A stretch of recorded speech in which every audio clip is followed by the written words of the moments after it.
8 taon akong naging anino ng kanyang tagumpay, ngunit sa isang gabi, ang pasasalamat ay naging pagtataksil. Habang niluluto ko ang paborito niyang ulam, nalaman kong ang aking asawa ay nakahiga na sa bisig ng iba, isang babaeng kamukha ko nung ako'y bata pa. Itinapon ako ni Carding na parang basahang madumi. Ngunit tandaan niyo, ang babaeng binuo sa'yo ay siya ring marunong magwasak sa sarili niya upang muling mabuhay ng mas matatag. Ngayon, sino ang tunay na talo sa larong ito? Sawa na ako sa amoy ng bawang at sibuyas na palaging kumakapit sa balat mo, Liza. Maging ang paningin ko ay tila napapagod na sa paulit-ulit na itsura mo rito sa bahay. Ang malamig na tinig ni Carding ay tila isang matalim na patalim na bumaon sa puso ni Liza. Mas masakit pa kaysa sa anumang sugat na kayang idulot ng pisikal na dahas. Tumalikod ang lalaki ni hindi man lamang tiningnan ang kislap ng mga luhang nagsisimulang mamuo sa mga mata ng kanyang asawa. Sa mga sandaling iyon, hawak ni Liza ang isang puting pinggan na naglalaman ng paboritong ginataang isda ni Carding. Buong hapon niyang pinagsumikapan ang pagluluto, tinitiyak na ang bawat sahog ay perpekto para sa kanilang 8th anibersaryo ng kasal. Ang bango ng gata at sariwang luya na humahalimuyak sa buong kusina ay naging saksi sa kanyang pagmamahal at sakripisyo. Ngunit sa isang iglap, ang lahat ng iyon ay nagmukhang basura sa harap ng lalaking binuo niya mula noong wala pa itong kahit na isang kusing sa bulsa.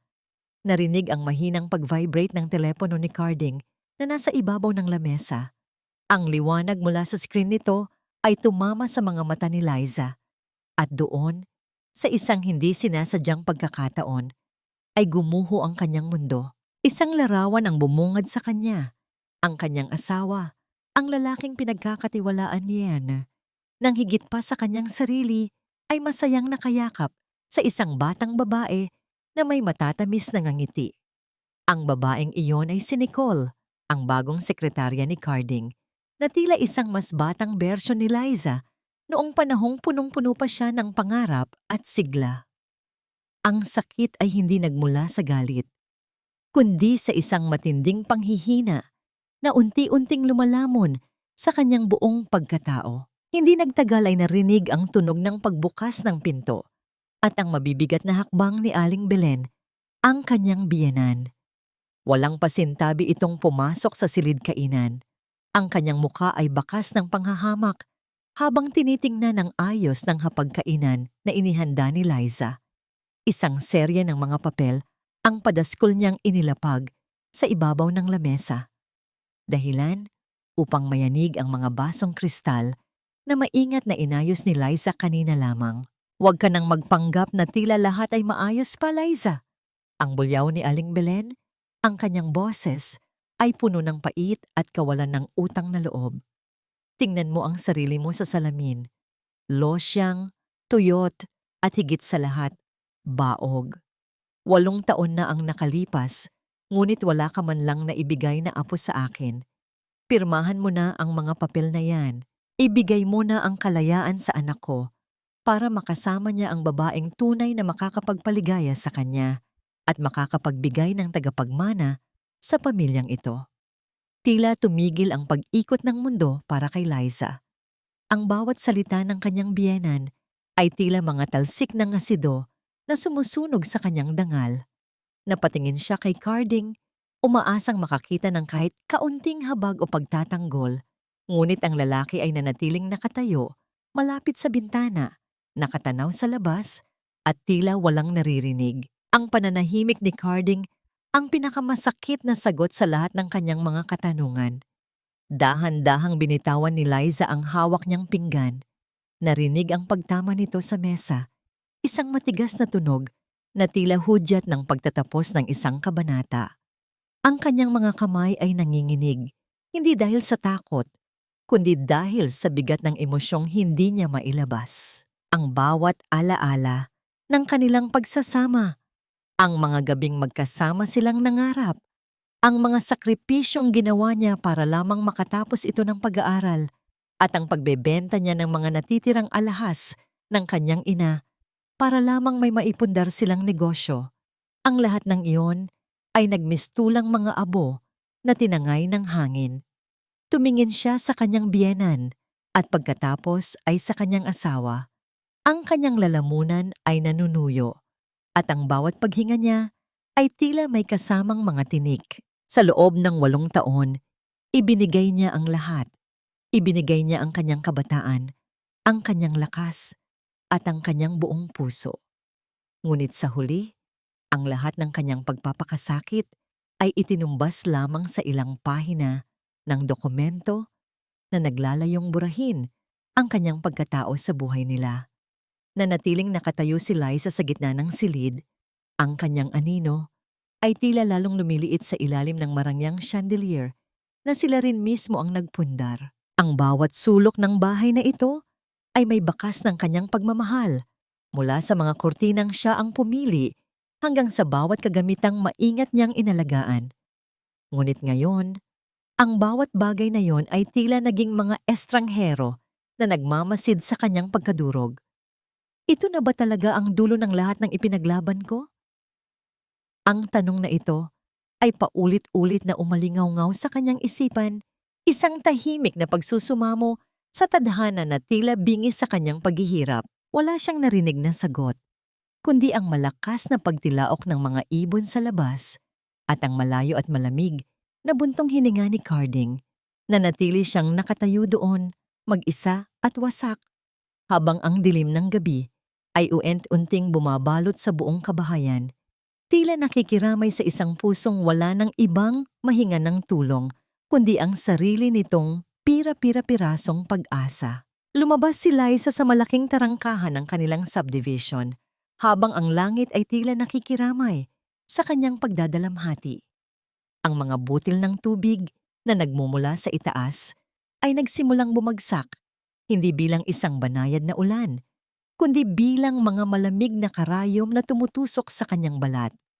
Wala siyang dalang payong, wala ring malaking maleta, kundi isang maliit na bag na naglalaman ng kanyang dignidad at ang mga sugat na hindi kailanman maghihilom sa isang gabi lamang. Ang bawat hakbang niya palayo sa bahay na itinuring niyang palasyo ay tila paghila sa isang kadena na nakakabit sa kanyang kaluluwa. Habang naglalakad sa ilalim ng madilim na langit, ang kanyang isipan ay tila isang sirang plaka na bumabalik sa nakaraan. Naalala niya ang 10 taon na ang nakalipas, noong sila ay nagsisimula pa lamang. Wala silang sariling sasakyan at ang tanging yaman nila ay ang mga pangarap na sabay nilang hinabi sa loob ng isang maliit at mainit na paupahang kwarto. Sariwa pa sa kanyang gunita ang amoy ng murang noodles na pinaghahati-hatian nila para lamang makatipid. Sa mga sandaling iyon, ang tanging nagbibigay ng init sa kanya ay ang mga yakap ni Carding at ang pangako nito na balang araw, hindi na nila kailangang magbilang ng barya para lamang makakain. Tumigil si Liza sa tapat ng isang saradong pawn shop sa kanto at doon ay muling humagulgol ang kanyang puso. Dito niya isinangla at kalaunan ay tuluyang ibinenta ang tanging alaala ng kanyang yumaong ina, ang isang pares ng gintong hikaw na may maliliit na diamante. Ginawa niya iyon ng walang pag-aalinlangan dahil kailangan ni Carding ng pambayad sa huling semester ng kanyang pag-aaral. Naaalala pa niya ang mukha ng kanyang asawa noon, basang-basa ng luha, habang nakaluhod sa kanyang harapan. Hinding-hindi kita paiiyakin, Liza. Isusuot ko sa iyo ang lahat ng alahas sa mundo kapag naging matagumpay na ako, ang sabi nito sa kanya. Ang mga salitang iyon, na dati ay nagbigay sa kanya ng lakas, ngayon ay tila mga lason na uant-unting pumapatay sa kanyang natitirang tiwala. Nagpatuloy siya sa paglalakad hanggang sa makarating sa bahay ng kanyang matalik na kaibigang si Maria. Umaasa siyang makakahanap ng kahit kaunting kanlungan, isang balikat na maiiyakan. Ngunit nang magbukas ang pinto, hindi yakap ang sumalubong sa kanya, kundi ang isang mailap na tingin. Liza, pasensya na, ang mahinang sabi ni Maria. habang hindi makatingin ng diretso sa kanyang mga mata. Matagal na naming alam. Nakikita namin sila ni Nicole sa mga business events. Akala namin ay alam mo na rin.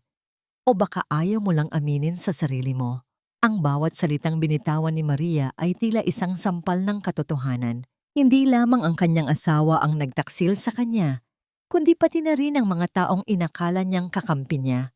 Lahat sila ay naging bulag at bingi habang uent-unting ninanakaw ang kanyang kaligayahan. Sa gitna ng lamig at gutom, napadpad si Liza sa isang malaking bus terminal. Ang ingay ng mga makina ng bus at ang amoy ng usok ay tila nagpapabigat pa sa kanyang nararamdaman. Naupo siya sa isang mahabang upuang kahoy, ang kanyang katawan ay nanginginig sa ginaw. Sa loob ng kanyang bulsa, nakapanya ang isang maliit na balot ng tinapay na kinuha niya sa kusina bago siya lumisan. Kinuha niya ito at sinubukang kumagat. Ngunit ang tinapay ay tila naging lasang alikabok sa kanyang bibig. Kahit ang pinakapayak na pagkain ay hindi na niya malunok dahil sa buko ng pait na nakabara sa kanyang lalamunan. Kumain siya ng maliit na piraso, hindi dahil sa gutom, kundi dahil kailangan niyang mabuhay upang harapin ang bukas, kahit gaano pa ito kadilim. Habang pinagmamasdan ang mga taong nagmamadaling sumakay sa kanilang mga destinasyon, isang kakaibang pakiramdam ang biglang gumapang sa kanyang katawan. Hindi ito ang sakit ng emosyon na kanina pa niya nararamdaman. Isang matalas at tila pumupunit na kirot ang biglang gumuhit mula sa kanyang puson patungo sa kanyang likuran. Ang bawat paghinga niya ay naging mabilis at mababaw. Ang mundo sa paligid niya ay nagsimulang uminog ng mabilis. Ang mga ilaw ng terminal ay naging malalaking mantsa ng liwanag na uent-unting lumalabo. Napahawak siya ng mahigpit sa gilid ng upuang kahoy, ang kanyang mga kuko ay tila ba gustong bumaon sa matigas na materyales nito. Sinubukan niyang tumayo upang humingi ng tulong, ngunit ang kanyang mga binti ay tila naging gawa sa malambot na kandila na natutunaw sa init ng sakit. Diyos ko, wag po muna ngayon. Ang tanging naibulong niya sa hangin bago tuluyang nawala ang lakas ng kanyang paningin. Sa kanyang huling sandali ng kamalayan, ang tanging naramdaman niya ay ang malamig na semento na dumampi sa kanyang pisngi. Habang ang boses ng mga taong nagkakagulo ay unt-unting lumalayo. Tila isang panaginip na ayaw niyang matapos. Ang unang naramdaman ni Liza sa kanyang paggising ay ang matapang na amoy ng alkohol at gamot na tila dumidikit sa kanyang lalamunan. Unti-unti niyang idinilat ang kanyang mga mata at bumungad sa kanya ang isang maputing kisame na may mga bitak, katulad ng bitak sa kanyang sariling buhay. Ang tunog ng makinang sumusukat sa tibok ng kanyang puso ay nagbibigay ng isang mahina at regular na ritmo sa gitna ng katahimikan ng silid. Isang paalala na sa kabila ng lahat ng nangyari, ang kanyang katawan ay tumatanggi pang sumuko. Ang malamig na hangin mula sa lumang bentilador sa sulok ay tila humihaplos sa kanyang namumutlang pisngi. Pumasok ang isang doktor na may hawak na folder. Ang mukha nito ay bakas ng pagod, ngunit may bahid ng malasakit. Mabuti at gising ka na, Mrs. De La Vega. Ang mahinang sabi nito habang tinitingnan ang kanyang chart. Masyadong mataas ang stress mo at kulang ka sa nutrisyon. Kailangan mong mag-ingat, lalo na sa kalagayan mo ngayon. Tumingin si Liza sa doktor. Ang kanyang mga mata ay puno ng katanungan. Huminga ng malalim ang doktor bago nagpatuloy. You are 6 weeks pregnant, Liza. Ang himalang hinihintay mo sa loob ng 8 taon ay narito na. Ngunit kailangan mong magpakatatag para sa bata. Ang balitang yon ay tila isang malakas na agos ng tubig na tumama sa kanyang dibdib. Isang bata. Sa loob ng 8 taon, ang tanging hiling nila ni Carding bago matulog ay ang magkaroon ng bunga ang kanilang pagmamahalan. Ilang gabi siyang umiyak, ilang simbahan ang niluhuran, at ilang doktor ang sinangguni para lamang magkaroon ng anak. At ngayon, Sa gitna ng pagkaguho ng kanilang tahanan, sa sandaling wala na siyang asawang matatawag, doon pa dumating ang biyayang ito. Napahawak si Liza sa kanyang tiyan. Ang kanyang mga daliri ay nanginginig. Habang nararamdaman ang init ng kanyang balat, may buhay sa loob niya. Isang buhay na hindi alam ang tindi ng bagyong pinagdadaanan ng kanyang ina. Kinuha niya ang kanyang telepono sa ibabaw ng maliit na mesa sa tabi ng kama. Ang kanyang unang instinto ay tawagan si Carding. Sabihin dito ang magandang balita. At umasang baka ang batang ito ang maging tulay para muling mabuo ang kanilang pamilya. Ngunit bago pa niya mapindot ang numero, isang notification mula sa social media ang lumitaw sa screen. Pinindot niya ito at bumungad ang isang bagong post ni Nicole. Ang larawan ay nagpapakita kay Nicole na masayang nag-e-enjoy sa isang mamahaling restaurant. Ngunit hindi ang mukha ni Nicole ang kumuha ng atensyon ni Liza, kundi ang suot nitong damit.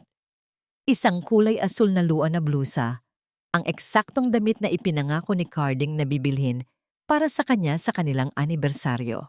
This silk feels like heaven. Thank you, my king, for always giving me the best. Ang nakasulat na caption na may kasama pang heart emoji. Ang bawat letra ay tila mga karayom na tumutusok sa puso ni Liza. Ang damit na para sana sa kanya, ang mga salitang para sana sa kanya, ay ibinibigay na ngayon sa iba nang walang pag-aalinlangan. Napagtanto ni Liza na habang siya ay nakahiga sa malamig na kama ng ospital, nakikipaglaban para sa kanilang anak, ang kanyang asawa ay abala sa pagbuo ng mga bagong alaala, kasama ang kanyang kapalit. Ang pagmamahal na iningatan niya sa loob ng 8 taon ay naging isang marupok na sinulidlid na tuluyan ng napatid. Dahan-dahang ibinaba ni Liza ang kanyang telepono. Ang luha na kanina pa niya pinipigilan ay tuluyan ng umagos. Binabasa ang puting unan na kanyang kinahihigaan. Ngunit sa pagkakataong ito, ang kanyang pag-iyak ay hindi tanda ng kahinaan, kundi isang huling pagpapaalam sa babaeng dating umaasa at nagpapakamartir. Tiningnan niya ang kanyang tiyan at bumulong sa gitna ng hikbi. Huwag kang mag-alala, anak. Hindi kita pababayaan. Tayong dalawa lang, sapat na. Ang desisyon ay nabuo sa kanyang isipan nang kasing linaw ng sikat ng araw sa labas ng bintana. Ang batang ito ay hindi magiging kasangkapan para bumalik ang isang lalaking hindi marunong magpahalaga. Ang batang ito ay magiging kanya at kanya lamang. Nang sumunod na umaga, sa kabila ng panghihina, maingat na inayos ni Liza ang kanyang mga gamit. Pinirmahan niya ang mga dokumento para sa kanyang discharge at lumabas ng ospital nang hindi man lang tumitingin sa likuran. Ang bawat hakbang niya palayo sa puting gusaling iyon ay isang hakbang patungo sa isang buhay na hindi niya kailanman inakalang haharapin niya ng mag-isa. Sumakay siya ng bus patungo sa probinsya, sa lugar kung saan siya lumaki, kung saan ang amoy ng dagat at ang katahimikan ng bukid ay maaaring magbigay ng lunas sa kanyang sugatang kaluluwa. Habang umaandar ang bus at unti-unting nawawala ang mga matatayog na gusali ng Manila, naramdaman ni Liza ang banayad na paggalaw ng sasakyan na tila isang duyan. Ang bawat kilometrong nadaragdagan ay tila naglalayo sa kanya sa pait ng kanyang nakaraan. Pinikit niya ang kanyang mga mata, inaalala ang mga turo ng kanyang ina tungkol sa katatagan. Ang paglalakbay na ito ay hindi isang pagtakas, kundi isang paghahanap sa sariling muling isisilang kasabay ng buhay na kanyang dinadala. Kokong, ang bawat paghinga ni Liza sa kinalalakihang lalawigan ay may kasamang amoy ng basang lupa at sariwang alat mula sa malapit na dagat. Ang lumang bahay ng kanyang mga nuno na matagal nang iniwan ng panahon ay muling nabuhay sa kanyang pagdating. Ang bawat sikat ng araw na tumatagos sa mga siwang ng bintanang gawa sa kapis ay tila nagbibigay ng bagong pag-asa sa kanyang nanunuyot na kaluluwa. Ang katahimikan dito ay hindi nakatatakot. Ito ay isang mainit na yakap na nagpapahintulot sa kanya na marinig muli ang sariling tibok ng puso nang walang halong ingay ng lungsod at ng masakit na kahapon. Sa maliit na kusina ng bahay, nagsimulang muling bumuo ng buhay si Liza. Ang kanyang mga kamay, na dati ay abala sa pag-aayos ng marangyang lamesa para sa isang lalaking hindi marunong magpasalamat, ay puno na ngayon ng harina at asukal. Pinili niyang gumawa ng mga kakanin at pandesal upang mairaos ang bawat araw. Ang bawat masa ng harina ay tila pagmomolde rin sa kanyang sariling katatagan. Nararamdaman niya ang bigat sa kanyang katawan dahil sa lumalaking buhay sa loob niya. Ngunit ang bawat pagod ay napapalitan ng nangngiti sa tuwing naamoy niya ang halimuyak ng bagong lutong tinapay na nagmumula sa pugon. Isang hapon, habang hirap si Liza sa pagbubuhat ng isang mabigat na sako ng harina, isang anino ang tumakip sa kanyang pintuan. "Hayaan mo na ako ang gumawa niyan, Liza. Baka mapano pa ang dinadala mo."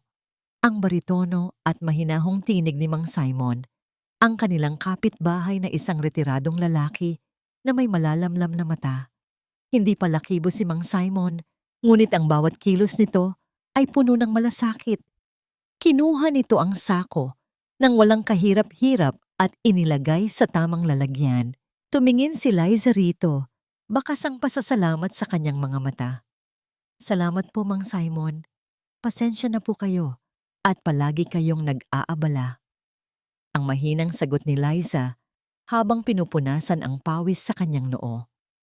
Tumango lamang ang matanda bago tahimik na lumisan.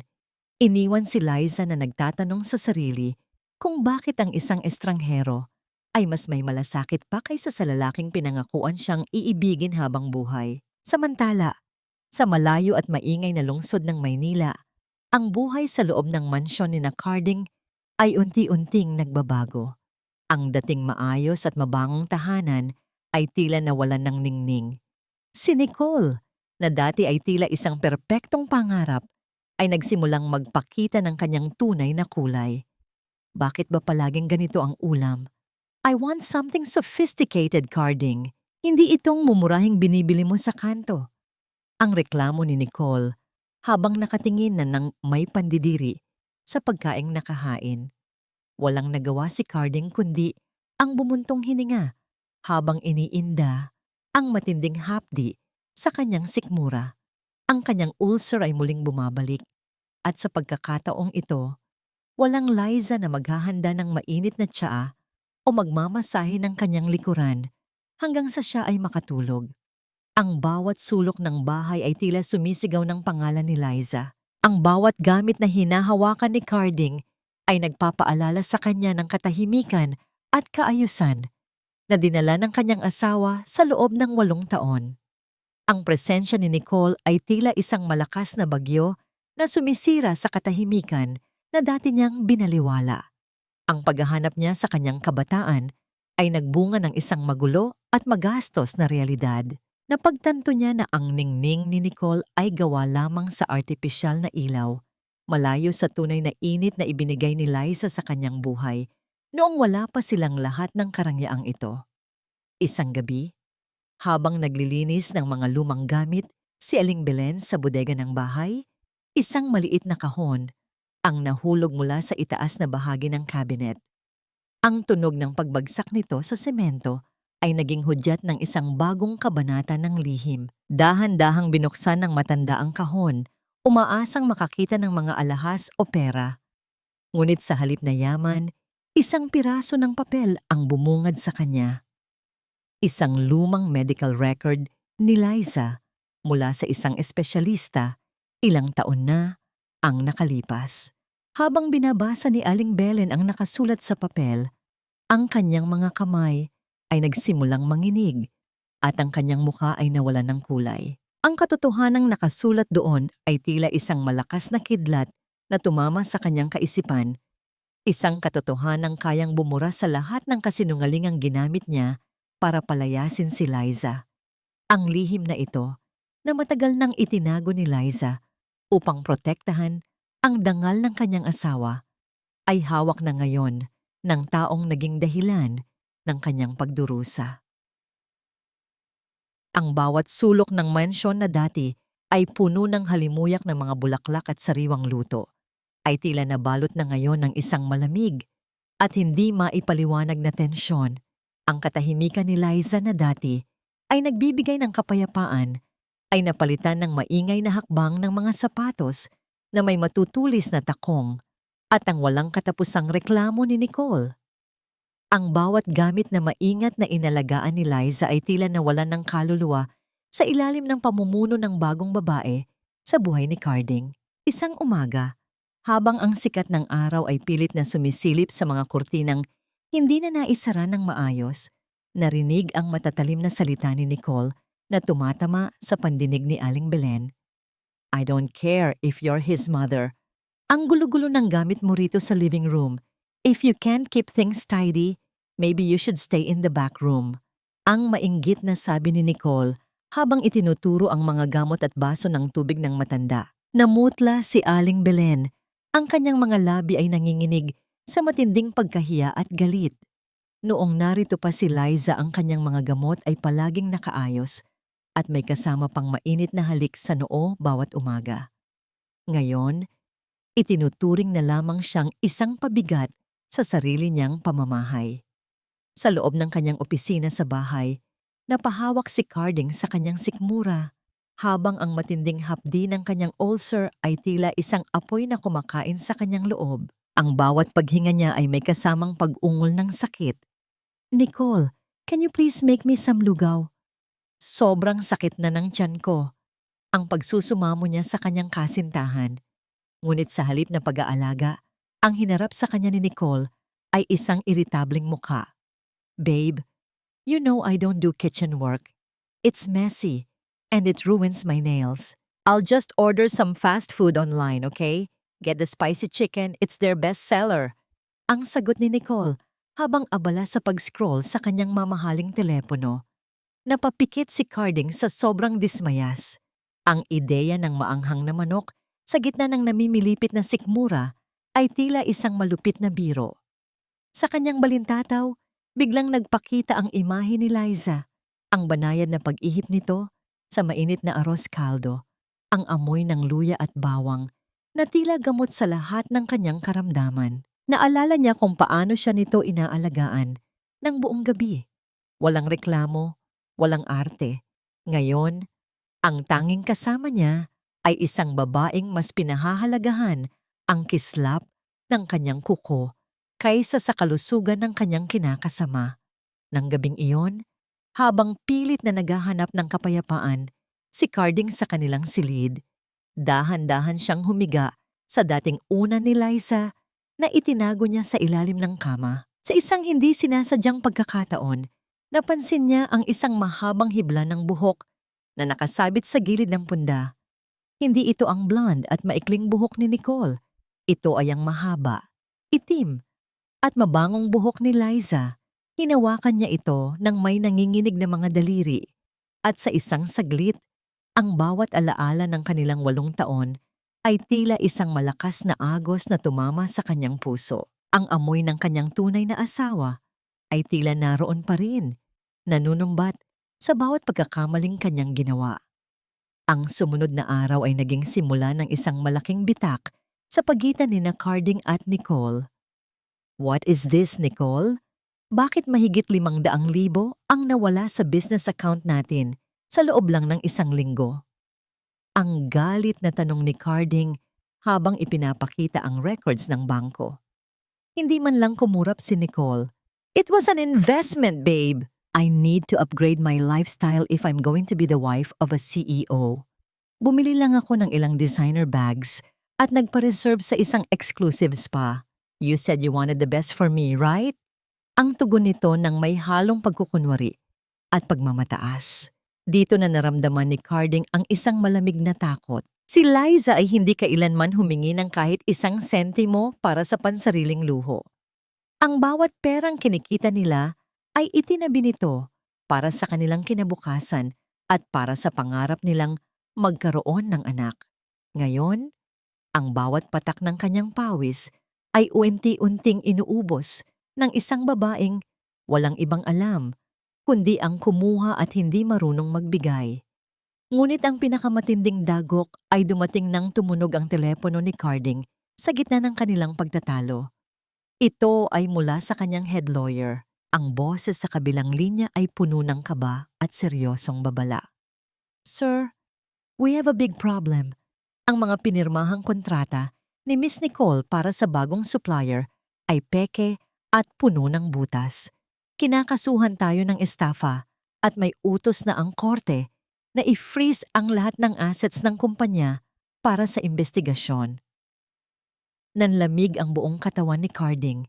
Tumingin siya kay Nicole na biglang nag-iba ang ekspresyon mula sa pagiging matapang patungo sa isang hindi maipaliwanag na takot. Ang bawat pangarap na itinayo ni Carding kasama si Liza, ang bawat sakripisyo ng kanyang tunay na asawa para mapalago ang negosyong ito ay tila unti-unting naglalaho dahil sa kamay ng isang babaeng inakala niyang magbibigay sa kanya ng bagong buhay.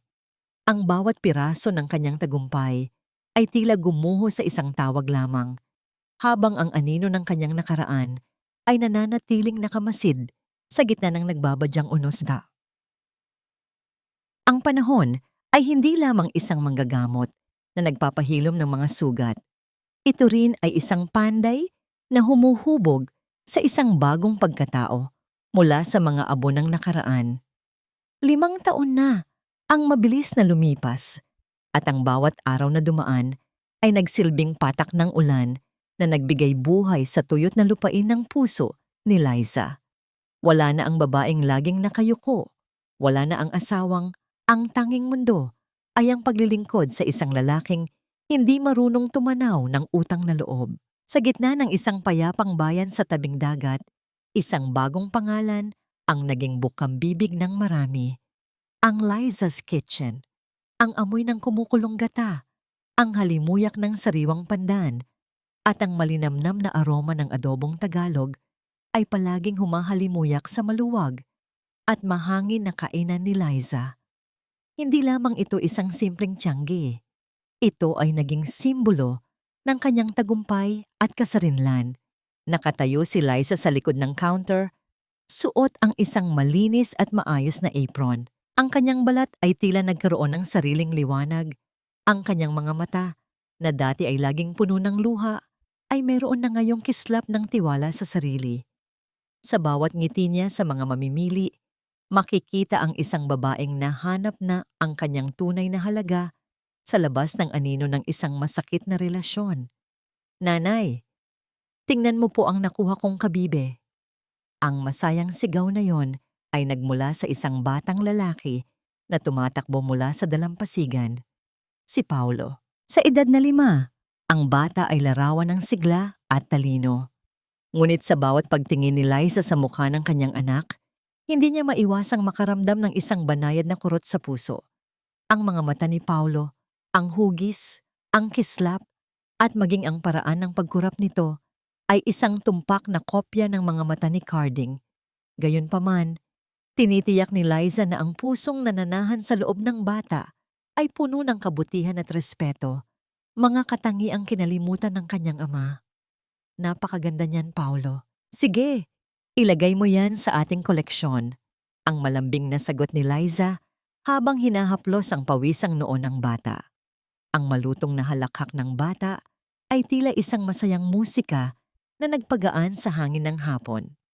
Binuhat ni Liza ang anak at hinalikan ito sa pisngi, isang pagmamahal na walang hanggan at walang hinihinging kapalit.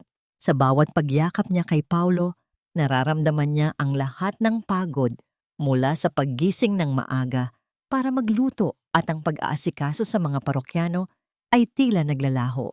Ang batang ito ang kanyang lakas, ang kanyang muling pagkabuhay, at ang katibayan na ang isang wasak na puso ay kaya pa ring magbigay ng buhay. Habang naglalaro ang bata sa malapit na mesa, napatingin si Liza sa malayo, sa asul, na abot-tanaw kung saan nagtatagpo ang dagat at langit. Naalala niya ang takot na naramdaman niya 5 taon na ang nakalipas nang lumisan siya sa Maynila nang walang katiyakan. Ngunit ngayon, ang Liza's Kitchen ay hindi lamang isang kainan. Ito ay naging tahanan para sa kanya at sa kanyang anak. Ang kanyang mga pangarap na dati ay tinapaktapakan lamang ay namukadkad na ngayon sa ilalim ng init ng araw sa probinsya. Siya ay malaya, matatag, at buo. Isang katotohanang hindi kayang agawin ng sinumang lalaki. Samantala, sa isang masikip at mausok na opisina sa gitna ng ingay ng Maynila, ang isang lalaki ay nakaupo sa harap ng tumpok-tumpok na mga bayarin at dokumentong puno ng mga pulang marka. Si Carding ay malayo na sa hitsura ng isang matagumpay na CEO. 5 taon na ang nakalipas. Ang kanyang mga mata ay lubog at napapalibutan ng itim na marka ng pagod at kakulangan sa tulog. Ang bawat paghinga niya ay may kasamang bigat. Tila ba may nakadagan na semento sa kanyang dibdib. Ang kanyang buhok ay may mga puting hibla na hindi dapat naroon sa kanyang edad. Mga marka ng bawat gabing ginugol niya sa pag-aalala tungkol sa mga kaso at utang na iniwan ni Nicole. Ang relasyon nila ni Nicole ay naging isang madilim na kulungan. Ang babaeng inakala niyang magbibigay sa kanya ng bagong sigla ay siya palang uubos sa bawat sentimong pinaghirapan nila ni Liza. Pagkatapos ng mahabang investigasyon, napatunayang sangkot si Nicole sa malaking anomalya sa kumpanya at bagaman nakaiwas sa kulungan si Carding, nawala naman sa kanya ang halos lahat ng kanyang ari-arian. Ngayon, nagtatrabaho siya bilang isang field consultant para sa isang maliit na ahensya ng turismo, isang trabahong nangangailangan ng paglalakbay sa malalayong lugar para lamang mabuhay. Ang kanyang buhay ay naging isang walang katapusang siklo ng pagsisisi at pangungulila. Sa bawat sandaling binaliwala niya ang tunay na pagmamahal. Isang araw, nakatanggap si Carding ng isang bagong assignment. Kailangan nating pumunta sa isang bayan sa Timog para sa isang dokumentaryo tungkol sa mga lokal na kainan at turismo. Sabi nila, doon matatagpuan ang pinakamasarap na lutong bahay sa buong rehiyon. Ang sabi ng kanyang boss habang iniaabot ang isang folder. Tumango lamang si Carding ng walang kabuhay-buhay. Sanay na siyang sumunod sa agos ng buhay na wala ng direksyon.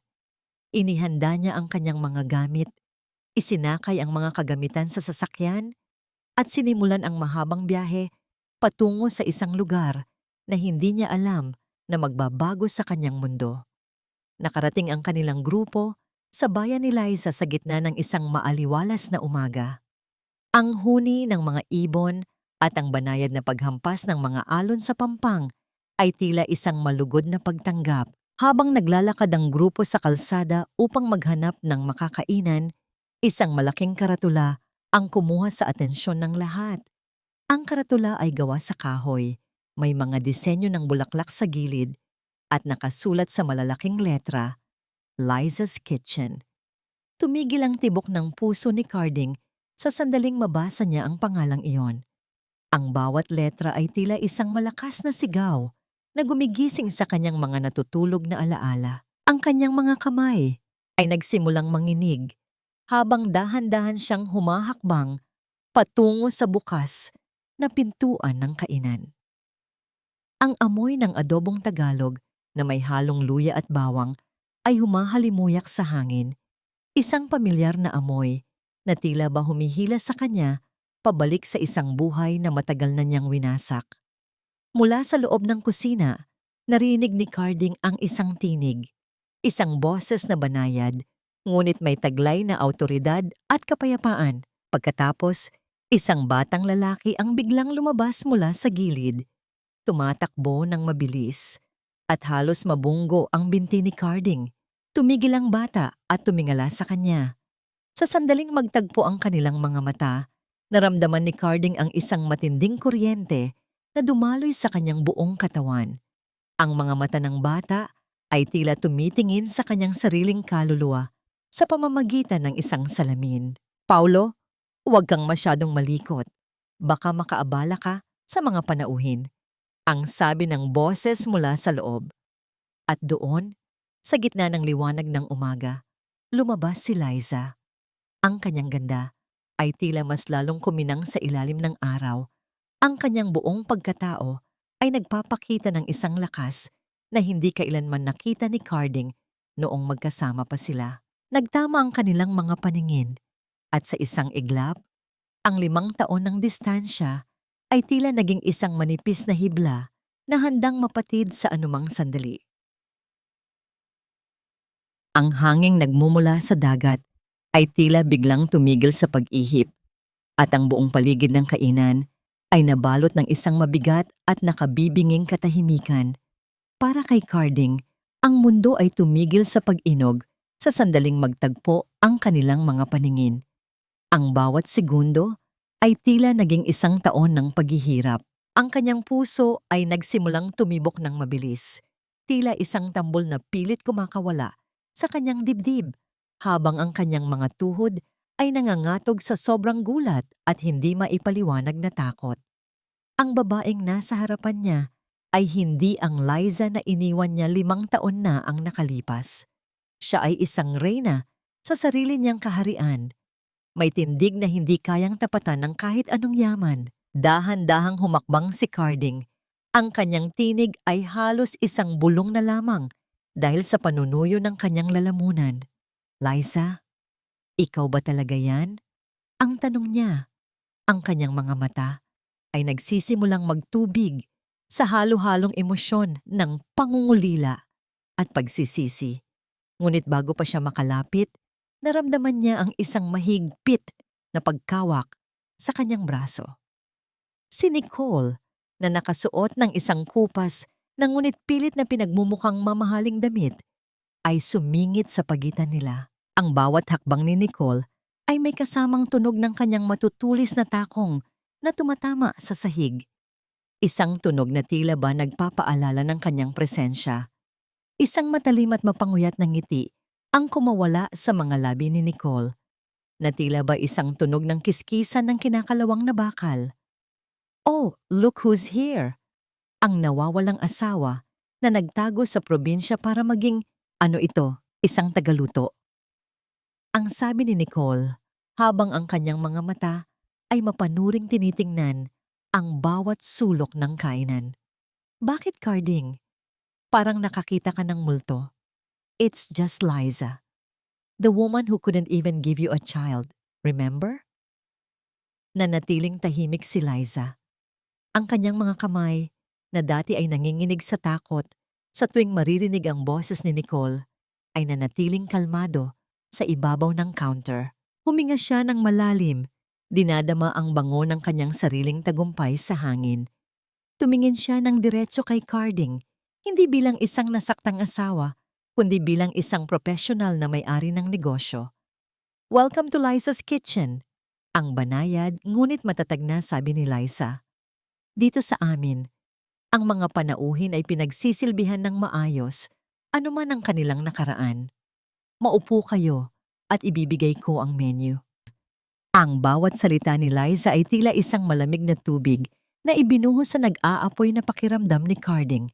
Ang kawalan ng galit sa mga mata ni Liza ang pinakamabigat na parusa para sa kanya. Mas gusto pa niyang makita itong sumisigaw o nanunumbat dahil ang ibig sabihin ninyon ay may nararamdaman pa ito. Ngunit ang pagiging kalmado ni Liza ay patunay na siya ay isa na lamang estranghero sa buhay nito. Isang pahina na matagal nang nilukot at itinapon.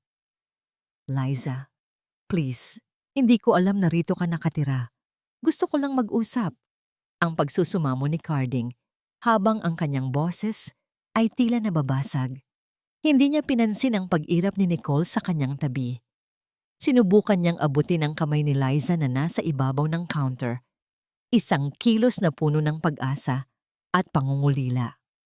Ngunit bago pa man dumampi ang kanyang mga daliri sa balat ng babae, mabilis itong iniwas ni Liza. Ang lamig ng titig ni Liza ay sapat na upang maramdaman ni Carding ang isang pader na hindi na niya kailanman matitibag. Orders first, sir. Ang tanging sagot ni Liza, ang kanyang mukha ay walang kahit anong emosyon. Marami pa kaming inaasikaso. Sa gitna ng tensyong ito, isang masayang tunog ng mabilis na mga hakbang ang narinig mula sa likuran ng kusina. Si Paulo ay muling lumabas, may hawak na isang maliit na laruang gawa sa kahoy. Nanay, tapos na po akong kumain. Pwede po ba akong maglaro sa labas? Ang masiglang tanong ng bata.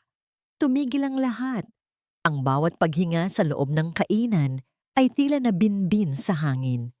Dahan-dahang napalingon si Carding sa bata. Ang kislap ng liwanag mula sa bintana ay tumama sa mga mata ni Paulo. Ang mga matang kasing itim ng gabi. Ang hugis ng mga kilay na tila ba iginuhit mula sa kanyang sariling mukha. Ang bawat linya ng mukha ng bata ay tila isang pamilyar na kanta na matagal na niyang kinalimutan. Naramdaman ni Carding ang isang matinding panghihina. Tila ba ang lahat ng dugo sa kanyang katawan ay bumaba sa kanyang mga paa. Ang bilang ng mga taon mula nang lumisan si Liza at ang edad ng batang nasa harap niya ay nagsimulang mag-ugnay sa kanyang isipan. Isang katotohanan na hindi niya inasahan, isang katotohanang mas masakit pa kaysa sa anumang paghihirap na dinanas niya sa piling ni Nicole, ang unti-unting bumubuo sa kanyang kamalayan. Ang bata ay tumingin din sa kanya. May taglay na inosenteng kuryosidad, habang si Liza ay mabilis na lumapit at niyakap ang anak. Tila ba pinoprotektahan ito mula sa isang paparating na bagyo. Paulo, go inside. Now? Ang utos ni Liza, ang kanyang boses, ay may halong kaba na pilit niyang itinago. Tumingin si Carding kay Liza, ang kanyang mga labi ay nanginginig, habang pilit na binibigkas ang isang katanungan na alam niyang magbabago sa kanyang buong pagkatao. Ang bawat segundo ng katahimikan ay tila isang matalim na kutsilyo na humahati sa kanyang puso. Liza, pakiusap. Maging tapat ka sa akin. Ilang taon na ang batang yon? Ang tanong ni Carding ay tila isang pagsusumamo na nagmumula sa kailaliman ng isang taong nalulunod. Ang kanyang tinig ay nanginginig. Bawat salita ay tila may kasamang dugo at pait. Ang kanyang mga mata na nakapako sa pintuang pinasukan ni Paulo ay puno ng isang uri ng pag-asa na hinaluan ng matinding takot. Sa mga sandaling iyon, ang ingay ng mga customer sa ibang mesa at ang banayad na paghampas ng mga alon sa labas ay tila naglaho. Iniwan silang dalawa sa isang masakit na espasyo ng katotohanan. Tumingin ng diretso si Liza sa kanyang dating asawa. Walang bakas ng pag-aalinlangan sa kanyang mga mata. Tanging isang malamig na pader na gawa sa 5 taon ng paghihirap at pagbangon. 5 taon, Carding. 5 taon na ang nakalipas. Mula nang talikuran mo ang lahat ng binuo natin para sa isang sandaling pagkakamali. Ang sagot ni Liza, ang kanyang boses ay kasing tatag ng batong hindi natitibag ng agos. Ngunit huwag mong isipin na ang batang iyon ay may kinalaman pa sa'yo. Patay na ang Carding na kilala ko. Ang lalaking dapat sana ay ama niya. Ang Paulo na nakita mo ay anak ko. Akin lamang. Ang bawat salita ni Liza ay tila isang malakas na hampas sa dibdib ni Carding. Ang sakit ng katotohanan ay mas matindi pa kaysa sa hapdi ng kanyang ulcer. Napahawak siya sa gilid ng counter. Ang kanyang mga kuko ay tila gustong bumaon sa kahoy upang hindi siya tuluyang matumba. 5 taon. Ang bilang ay tumutugma sa gabing pinalaya siya ni Carding at ng kanyang ina. Naisip ni Carding ang lahat ng mga gabi na sana ay naroon siya upang hawakan ang kamay ni Liza. Habang ito ay nagdadalang tao, ang mga unang hakbang ni Paulo na hindi niya nakita at ang bawat luhang pinatulo ni Liza ng mag-isa. Ang pagsisisi ay tila isang malupit na hayop na unti-unting kumakain sa kanyang puso. Hindi nakatiis si Nicole. Ang kanyang mukha ay namula sa galit at inggit habang nakikita ang panghihina ni Carding. Don't be so dramatic, Carding. Isang batang probinsyano lang yan. Sigurado ka ba na sayo talaga yan? Baka naman gumawa lang siya ng paraan para sipsipin ang huling sentimong meron ka.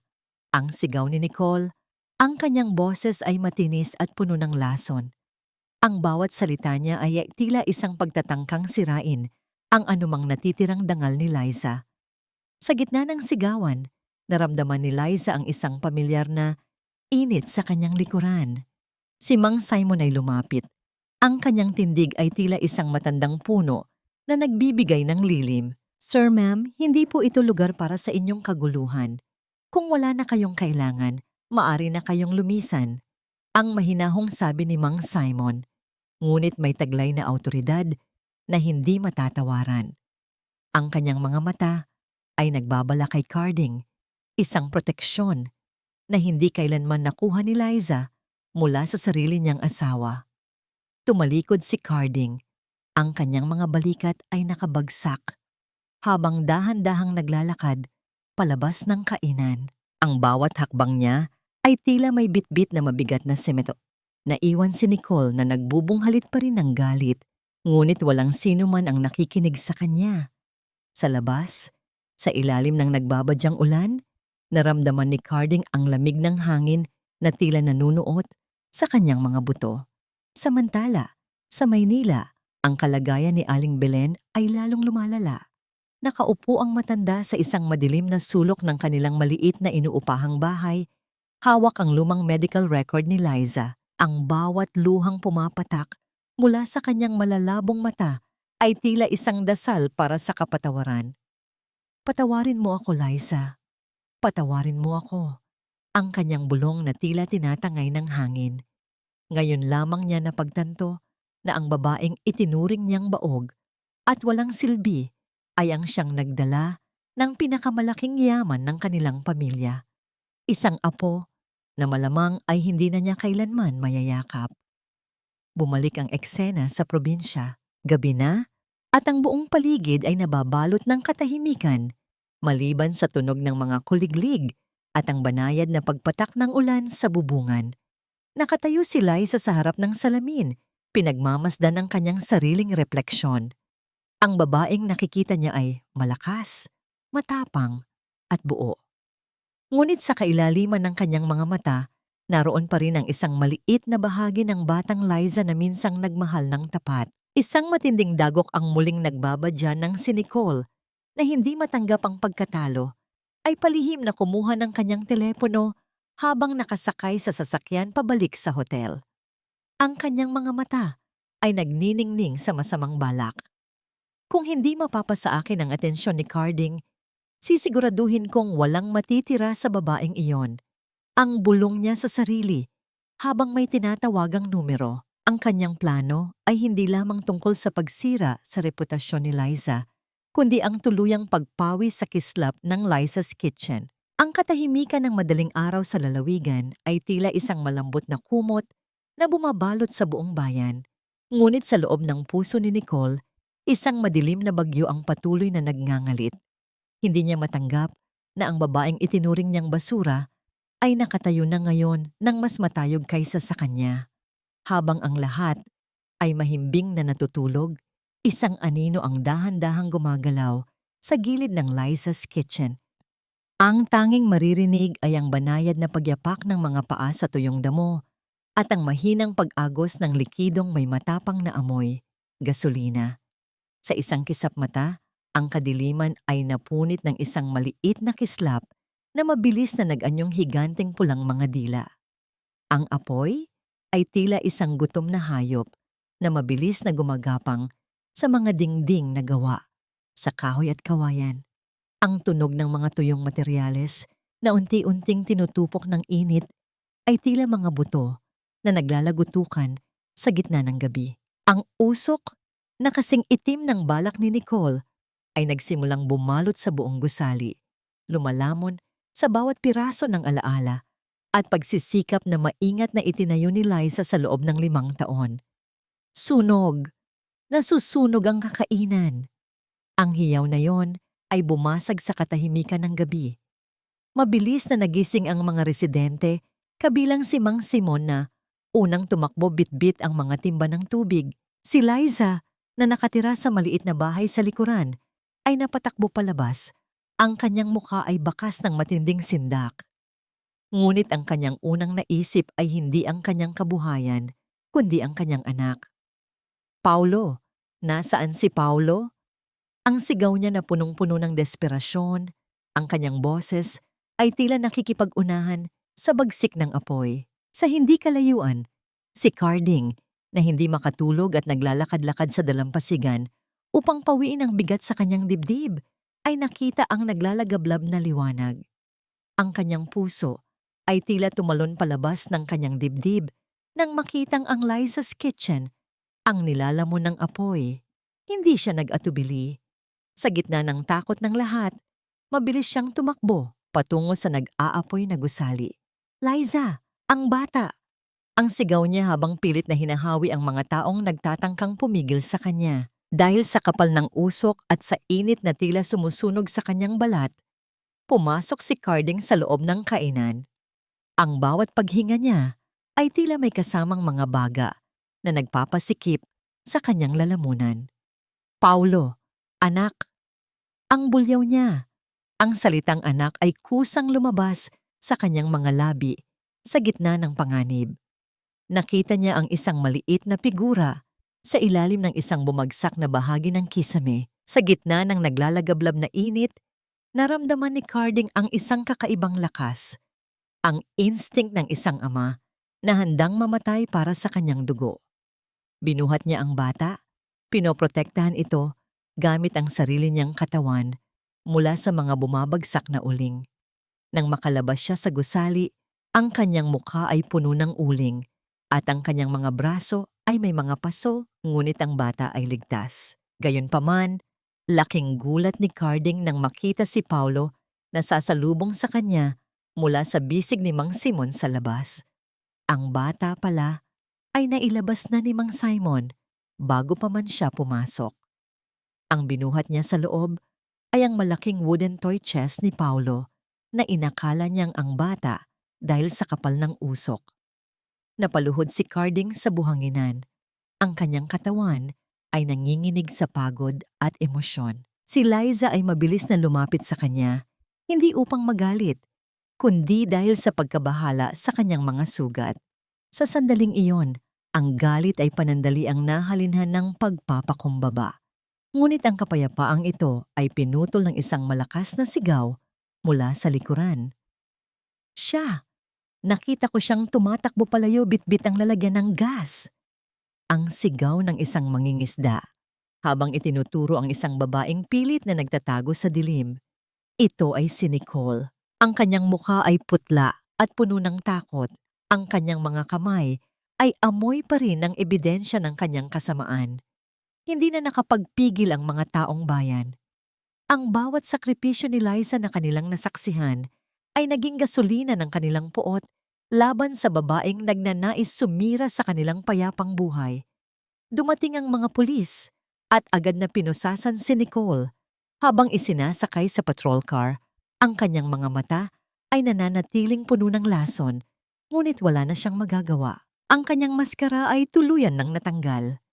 Samantala, si Carding ay nananatiling nakaupo, pinagmamasdan ng unting paghina ng apoy sa tulong ng mga bumbero. Ang bawat piraso ng uling na lumilipad sa hangin ay tila mga bahagi ng kanyang sariling buhay na kailangan na niyang bitawan. Lalapit sana si Carding kay Paulo, ngunit tumigil siya. Naramdaman niya ang isang maliit na kamay na humawak sa kanyang daliri. Si Paulo ay tumitingin sa kanya. May taglay na malasakit sa mga mata. Kinuha ng bata ang isang basang bimpo at dahan-dahang idinampi sa pisngi ni Carding na puno ng uling. Ang simpleng kilos na yon ay tila isang milagrong nagpahinto sa mundo ni Carding. Ang sakit ng kanyang mga paso ay tila naglaho na palitan ng isang mainit na agos ng luha na hindi niya mapigilan. Ang batas ng tao ay maaring mabagal kung minsan, ngunit ang batas ng tadhana ay hindi kailanman natutulog. Sa mga sumunod na linggo matapos ang malagim na sunog, ang bawat piraso ng kasinungalingang itinayo ni Nicole ay unti-unting gumuho na parang kastilyong buhangin. Dahil sa dami ng ebidensya at sa tindi ng galit ng mga taong bayan na tumestigo, mabilis na nasadlak sa likod ng rehas ang babaeng naging mitya ng pagkawasak ng buhay ni Liza. Ngunit ang karma ay hindi lamang tumama kay Nicole. Pati si Carding ay hindi nakaligtas sa hagupit nito. Dahil sa mga utang na iniwan ni Nicole at sa mga maanumalyang kontratang pinasok nito gamit ang pangalan ni Carding, tuluyan nang na-foreclose ang kanilang mansyon sa Maynila at na-freeze ang lahat ng natitirang assets ng kumpanya.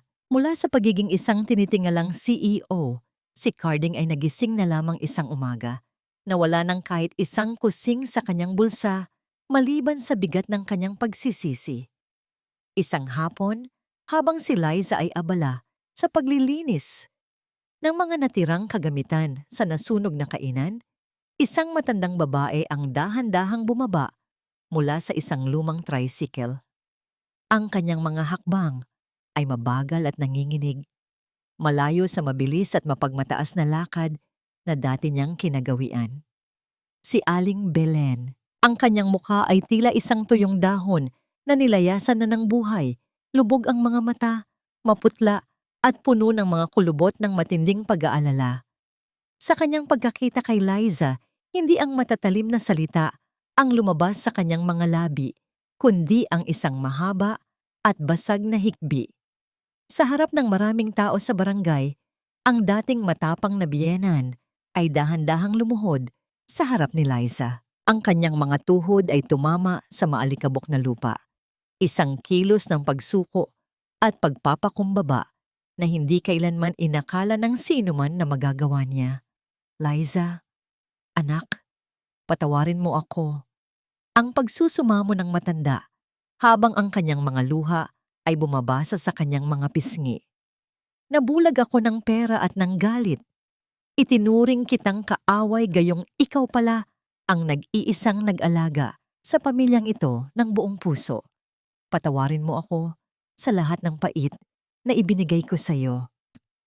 Nanatiling nakatayo si Liza. Ang kanyang puso ay tila isang dagat na sinusubukang pakalmahin ang sariling mga alon. Sa loob ng 8 taon, ang mga salitang ito ang hiningi niya. Ngunit ngayong narito na, naramdaman niya na ang galit ay napalitan na ng isang malalim na pagkahabag. Hindi niya itinayo ang matanda agad.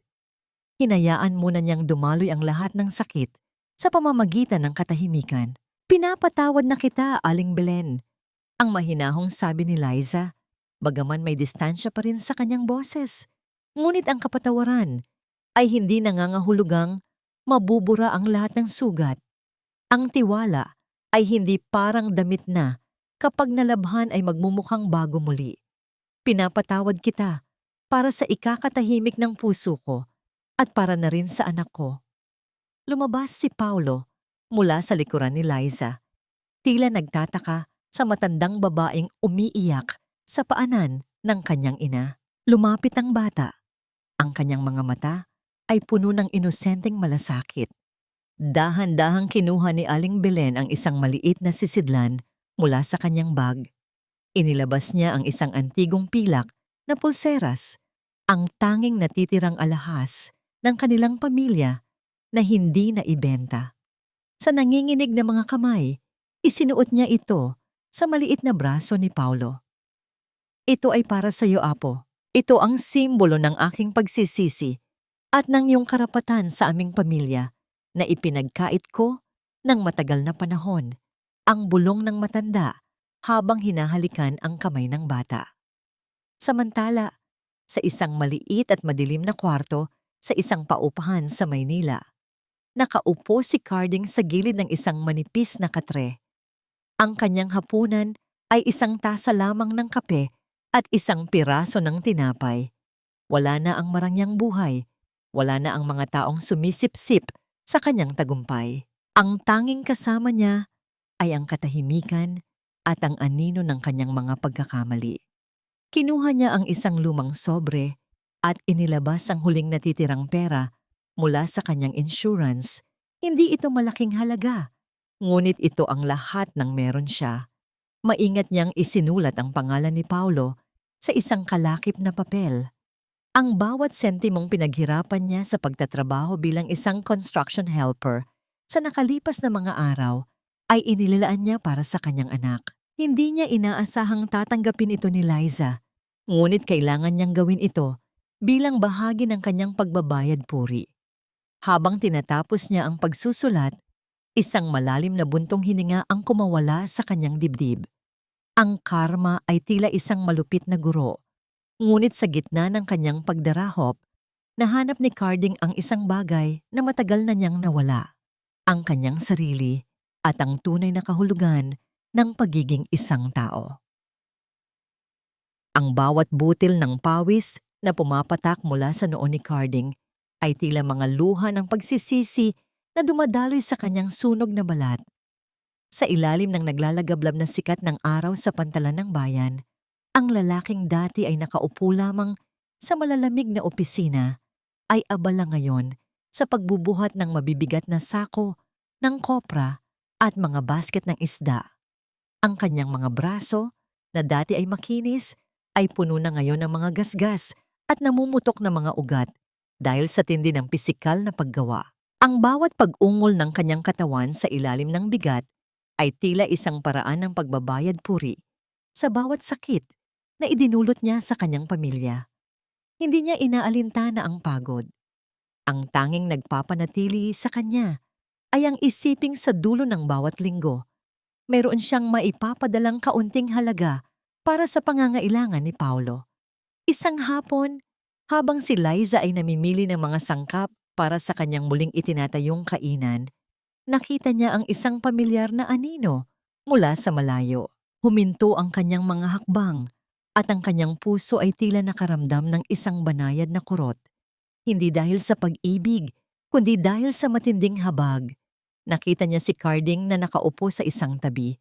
May hawak na isang piraso ng malamig na tinapay at isang plastik ng tubig. Ang lalaking dati ay mapili sa pagkain at laging nakasuot ng plansadong polo ay mukhang isang taong pinabayaan na ng panahon. Ang kanyang mga mata ay nakatitig sa kawalan. May taglay na lalim ng pangungulila na hindi kayang punan ng kahit anong salita.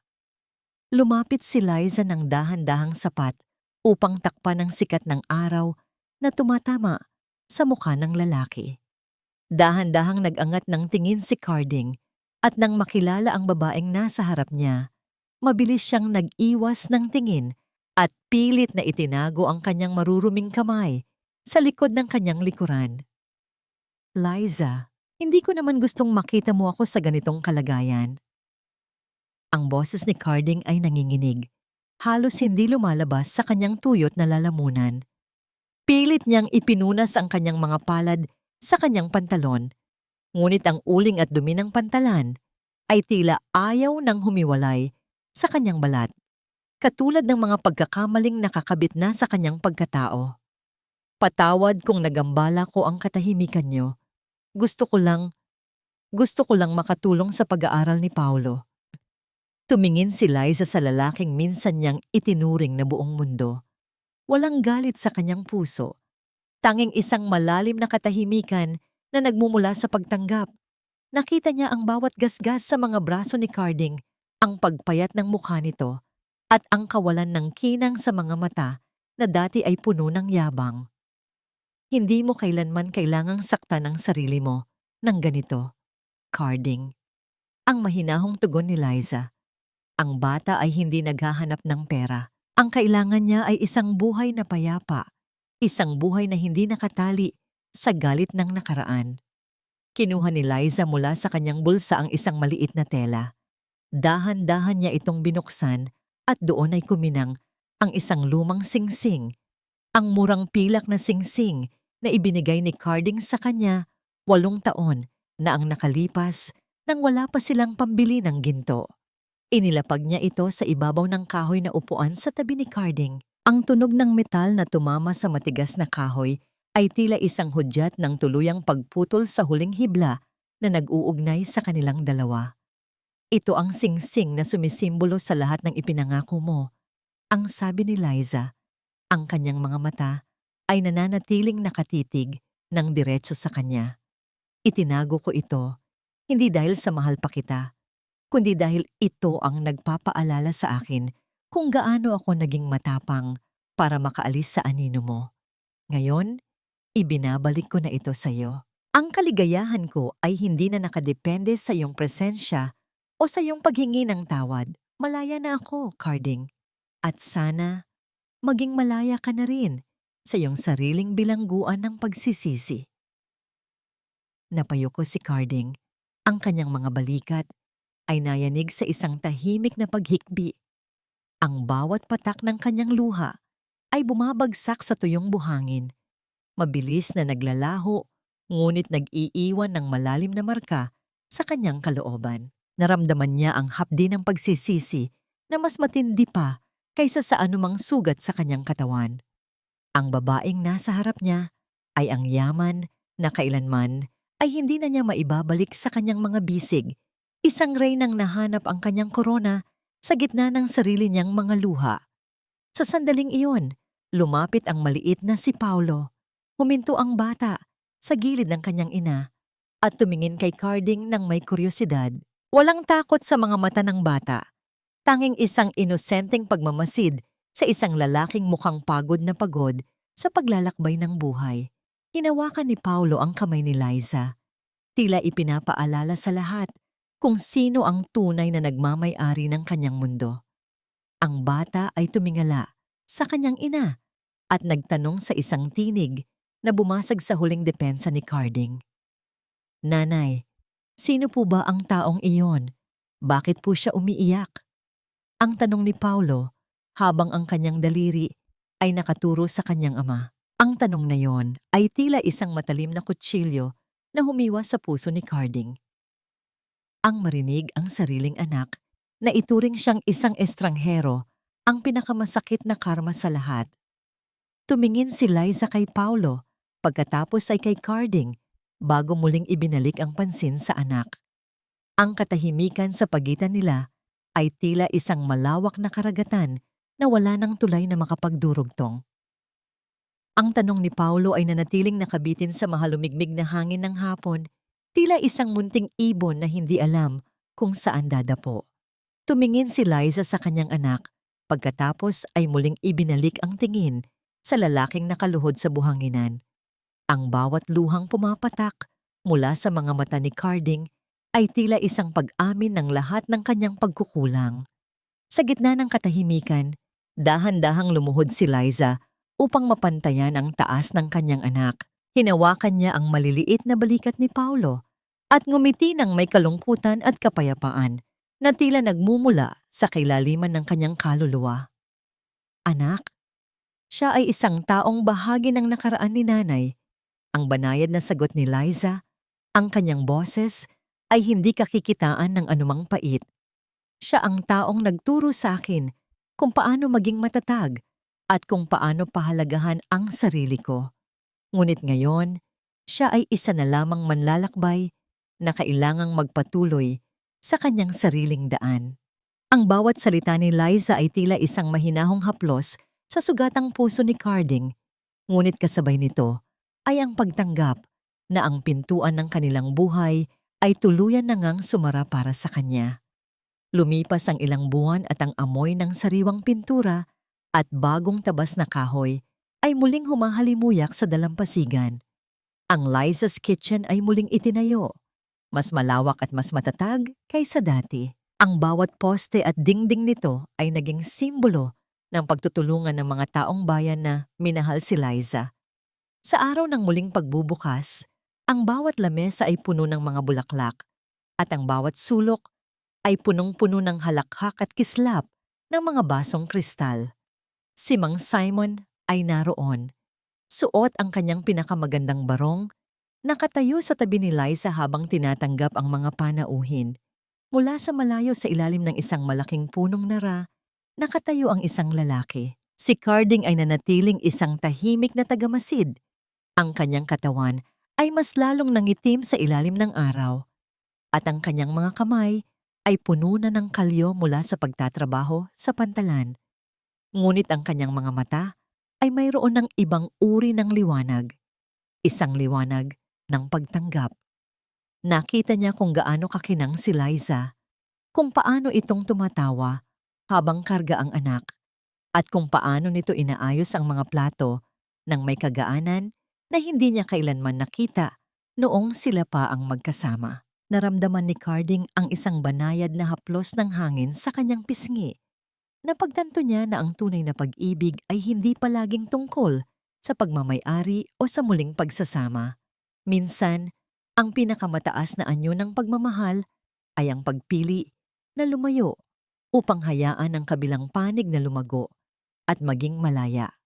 Kinuha niya ang kanyang lumang sombrero at isinuot ito, tinititigan ang masayang eksena sa huling pagkakataon. Ang bawat hakbang niya palayo sa Liza's kitchen ay tila pagbaba ng isang mabigat na pasanin na 8 taon na niyang pasan-pasan. Sa loob ng kainan, sandaling napatigil si Liza sa kanyang ginagawa. Tumingin siya sa labas ng bintana, doon sa ilalim ng punong nara kung saan kanina lang ay may aninong nakatayo. Wala na ang lalaki roon. Tanging ang mga dahon na sumasayaw sa hangin ang natitira. Isang malalim at malayang buntong hininga ang kumawala sa kanyang dibdib. Naramdaman niya ang isang kamay na humawak sa kanyang bewang. Si Paulo, na nag-aanyayang muling makipaglaro. Ang buhay ay nagpapatuloy, hindi bilang isang paulit-ulit na sakit, kundi bilang isang serye ng mga bagong umaga. Habang ang araw ay uant-unting lumulubog sa abot tanaw, ang kulay kahel na langit ay tila isang pangako ng kapayapaan. Si Liza ay hindi na lamang isang asawang iniwan. Siya ay isang arkitekto ng kanyang sariling kaligayahan. Isang babaeng nahanap ang kanyang korona sa gitna ng sarili niyang mga luha. Ang bawat bukas ay hindi na isang pagsubok, kundi isang regalo na handa niyang buksan ng may ngiti. Lumipas ang 15 taon na tila mga alon na humahalik sa pampang, banayad, patuloy at may dalang pagbabago sa bawat pagsapit ng dapit hapon. Ang bayan na dati ay isang payapang kanlungan lamang ay naging isang masiglang sentro ng turismo at sa gitna nito, ang Liza's Kitchen ay nakatayo pa rin ng matatag, tila isang luma, ngunit matibay na bantayog ng pag-asa. Ang dating maliit na kainan ay isa na ngayong tanyag na restaurant na dinadayo ng mga tao mula sa malalayong lalawigan, hindi lamang para sa masasarap na putahe, kundi para sa kwento ng katatagan na nananahan sa loob ng mga dingding nito. Nakatayo si Liza sa malawak na beranda ng kanyang bahay, pinagmamasdan ng unti-unting paglubog ng araw na nagbibigay ng kulay ginto sa karagatan. Sa edad na mahigit 50, ang kanyang kagandahan ay hindi kumupas. Bagkus, ito ay lalong nagkaroon ng lalim at ningning. Ang bawat linya sa kanyang mukha ay hindi marka ng katandaan, kundi mga mapa ng bawat laban na kanyang ipinanalo. Hindi na siya ang babaeng anino lamang ng isang lalaki. Siya na ngayon ang liwanag na nagbibigay direksyon sa sarili niyang buhay. Isang matangkad at makisig na binata ang lumapit sa kanya. May suot na toga at may hawak na diploma, si Paulo. Katatapos lamang ng kanyang graduation bilang isang arkitekto. Ang bata na dati ay naglalaro lamang sa buhanginan ay isa na ngayong lalaking puno ng pangarap at integridad. Lumapit si Paulo kay Liza at niyakap ito ng mahigpit. Isang pasasalamat na hindi na kailangan ng mga salita. Sa bawat tagumpay ni Paulo, nakikita ni Liza ang bunga ng bawat patak ng kanyang pawis at bawat gabing ipinagdasal niya ang kinabukasan ng kanyang anak. Nanay, para sa inyo ang lahat ng ito. Ang bulong ni Paulo, ang kanyang boses ay may lalim ng respeto at pagmamahal. Napangiti si Liza at sa kanyang isipan, tila nagpasalamat din siya sa tadhana. Ang sakit ng nakaraan ay naging pataba sa lupa kung saan sumibol ang kasalukuyang kaligayahan. Sa loob ng isang maliit na kahon sa kanyang silid, itinago ni Liza ang isang huling liham na natanggap niya ilang taon na ang nakalipas. Ito ay mula kay Carding, bago ito tuluyang lumisan sa kabilang buhay dahil sa panghihina ng katawan matapos ang maraming taon ng mabigat na pagtatrabaho. Sa liham na yon, walang hininging pabor si Carding. Tanging mga salita ng pasasalamat dahil hinayaan siyang masaksihan mula sa malayo ang paglaki ni Paulo at ang tagumpay ni Liza. Sinabi ni Carding na sa wakas ay nahanap na rin niya ang kapayapaan sa kanyang sarili sa pamamagitan ng pagtulong sa ibang mga nangangailangan sa kanyang maliit na paraan. Nahanap na ba ni Liza ang kapatawaran? Oo, ngunit ang kanyang kapatawaran ay hindi isang paglimot sa sakit, kundi isang pagpili na huwag nang hayaang kontrolin ng galit ang kanyang bukas. Pinatawad niya si Carding at si Aling Belen, hindi dahil nararapat sila, kundi dahil nararapat siya sa kapayapaan. Ang kanyang puso ay wala ng puwang para sa pait, tanging para sa pagmamahal na ibinibigay niya sa kanyang anak at sa komunidad na tumulong sa kanya. Ang bin-in o kapayapaan na kanyang tinatamasa ay hindi ang kawalan ng problema, kundi ang katiyakan na anuman ang dumating na unos, siya ay may sapat na lakas upang tumayo muli. Ang Liza's Kitchen ay mananatiling bukas. Ang apoy sa kanyang kalan ay hindi na muling mamamatay. Sumisimbolo sa init ng pag-ibig na hindi nanghihingi ng kapalit. Ang mahalagang aral na iniwan ng kanyang kwento para sa bawat babaeng nakikinig ay ito. Ang iyong halaga ay hindi itinatakda ng katapatan ng ibang tao, kundi ng iyong sariling pagkilala sa iyong dangal. Ang pag-ibig ay hindi dapat maging isang kulungan. Ito ay dapat na maging isang pakpak.